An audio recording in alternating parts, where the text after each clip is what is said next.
Assalamu alaikum. Бүгінгі сабақта созу белгісін өтетін боламыз. Созу белгісі міне әріптің үстінде мынандай кішкене таяқша тұратын болса, жоғары қарай ә деп созамыз. Ал әріптің астында тұратын болса, и деп созамыз. Әмәнә, әмәнә, әдәмә, әдәмә, әнәсә, әнәсә, آمنا آمنا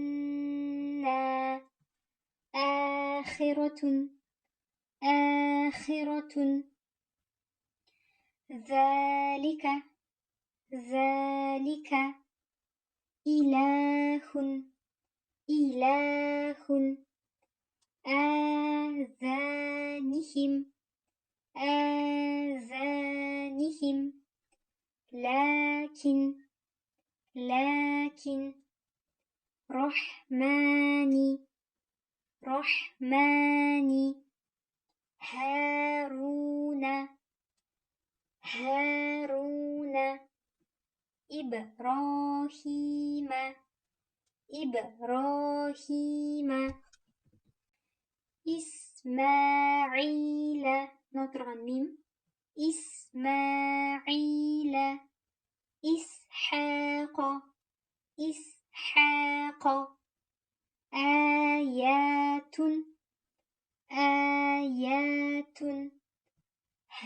هذا سماوات قرآن آتينا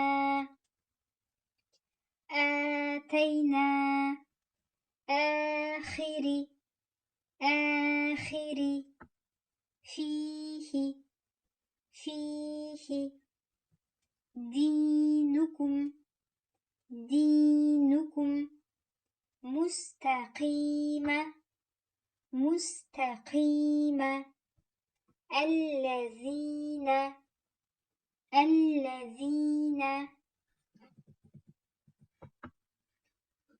قدير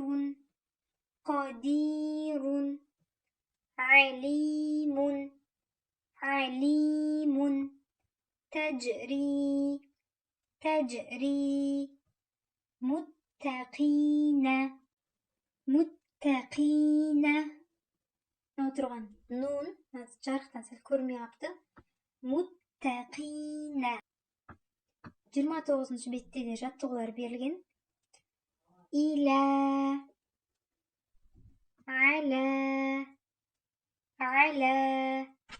алай деп емес, ала деп созамыз. Себебі біз алдыңға созу тақырыбын өткен кезде айтқан едік, әріптің үстінде харекесі қандай болса, мынау созу әрпі солай созылады деп. Ала дейміз, себебі мынау үстінде фәтханың қызметін атқарып тұрған созу белгісі тұрды. Сол үшін ала деп созамыз. Мынау яй ешқандай оқылмайды, жазылып тұрғанмен оқылмайды. Бәлә худа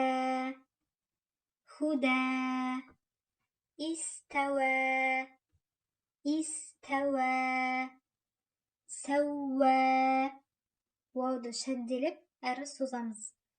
Сауа әбә хәттә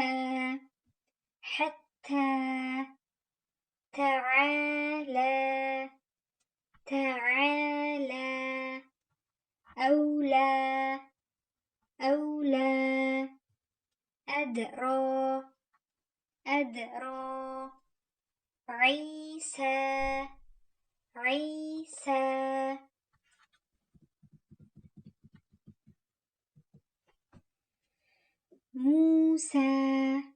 موسى تقوى صلى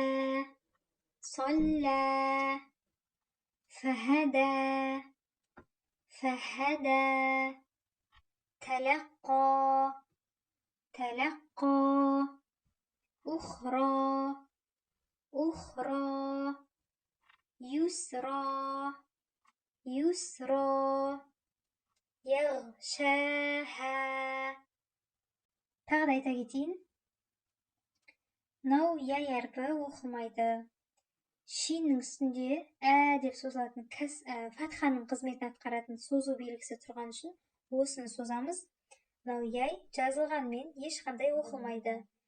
Яғшаха. Салатун салатун закатун.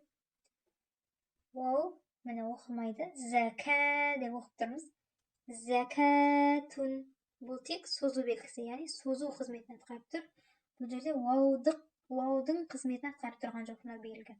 Мынау әріп, яғни хаятун хаятун ғадатун ғадатун حسنى حسنى نجانا نجانا منات منات نجاتي نجاتي